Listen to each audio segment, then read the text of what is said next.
Hello student, I am back. आपका सर्वा sir कुछ इंटरेस्टिंग क्वेश्चन लेकर आ गया हूं।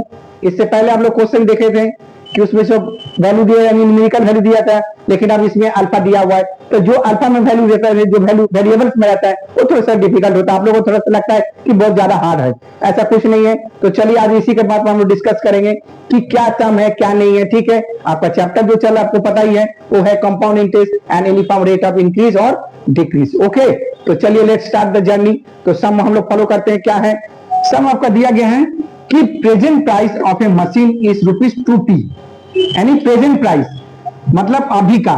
Okay, and if price of the machine decreases by 2% in each year, यानी कितना परसेंट घट रहा है, यानी 2% घट जा रहा है। तो find the price of the machine after n years, n years के बाद क्या होगा।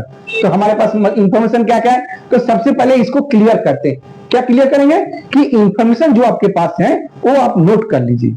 इससे क्या होगा, आपका सम में डाउट नहीं होगा। ठीक है ना, तो चलिए इंफॉर्मेशन को नोट करते हैं। ओके, आइए। तो P का वैल्यू क्या होगा? P का वैल्यू हो गया 2p, ये मशीन का है। Okay, machine. ठीक है, P इक्वल टू ₹2p, यानी मशीन का वैल्यू है। ठीक है, अच्छा। रेट क्या है?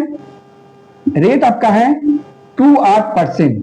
ठीक है, ये क्या हो रहा है? रिड्यूसिंग हो रहा है, रिड्यूसिंग एवरी ईयर।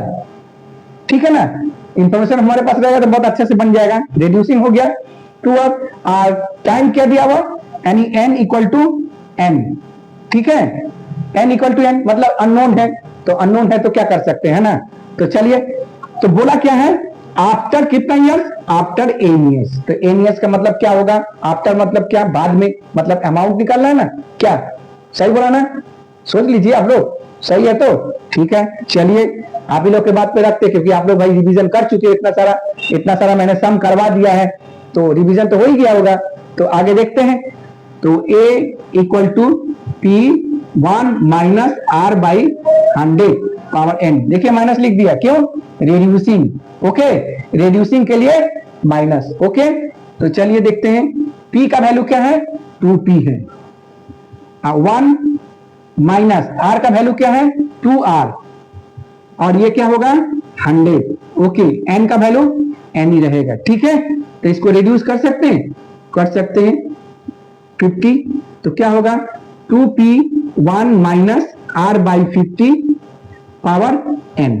ठीक है, चाहे तो आप लोग इसको ऐसे ही रख सकते हो, सॉल्व करने का जरूरत नहीं है।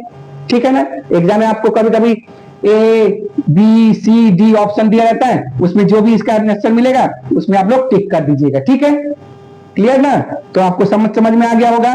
ठीक है, क्या निकालना है, यानी बोला गया था कि after n years, after n years के बाद आपका मशीन का जो वैल्यू होगा ये होगा। ठीक है, मशीन